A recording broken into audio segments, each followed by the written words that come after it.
तो नमस्ते दोस्तों, वापस आ चुके हैं ओम जी वर्ल्ड में। तो अभी मैं कलकत्ता अपनी ताऊजी ताई जी के घर आया हूँ और अभी मैं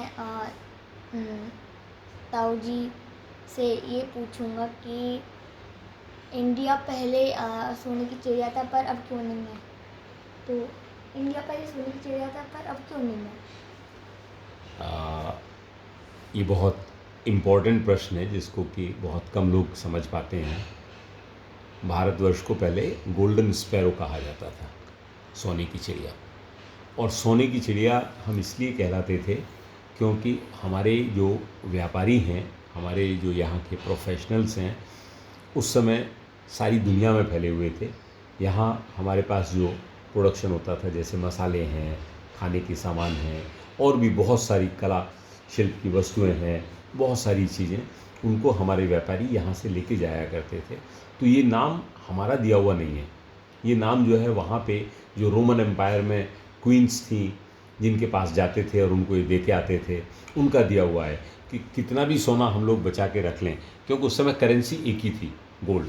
तो जितना भी सोना वो बचा के रख लें, वो सारा का सारा सोना जो है ये पूरा हिंदुस्तान आ जाता था। क्योंकि जब ये चीज़ें बेचते थे तो उसके बदले में, जैसे आज के दिन रुपए लेते हैं, डॉलर लेते हैं, उस समय सोना लिया करते थे प्यारे, पूरा का पूरा।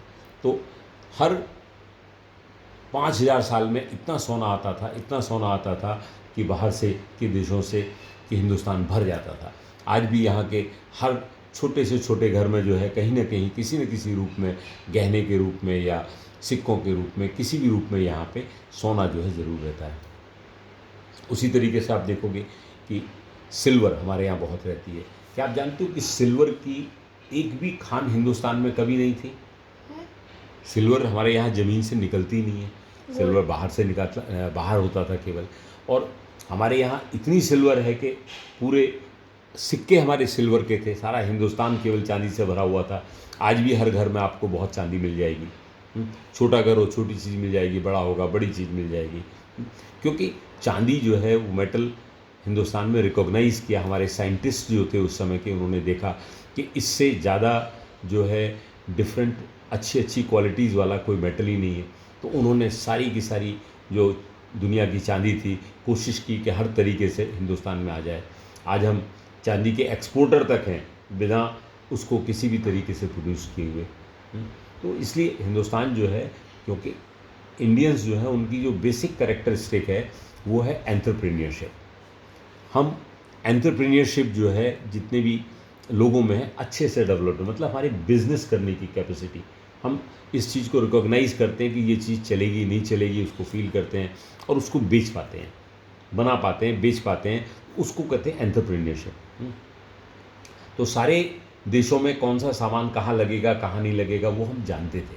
तो आज भी हम अगर हिंदुस्तान में एंटरप्रेन्योरशिप को बढ़ावा दें तो ये मेरा मानना है कि हिंदुस्तान जो है कुछ सालों में बहुत अच्छी ग्रोथ कर सकता है और दुनिया का नंबर 1 कंट्री बन सकता है। बट हमको उसके लिए हमारे बिजनेसमैन को, हमारे बच्चों को, हमारे लोगों को, सबको इस चीज़ में ट्रेन करना पड़ेगा कि एंटरप्रेन्योरशिप, क्योंकि ये एंटरप्रेन्योरशिप एक 10% जो है वो तो होती है अपने सोच के कारण, बाकी 90% ट्रेनिंग की भी आवश्यकता होती है कि हम किस तरीके से चीज़ों को आगे बढ़ाएं। तो वो ट्रेनिंग हमको सबको देने की ज़रूरी है सबको देना, और 10% हम सब में वो चीज़ मौजूद है। बताइए और क्या पूछना चाहते हैं? आपने इतना बोल दिया तो इतना ही काफ़ी है। Okay, thank you.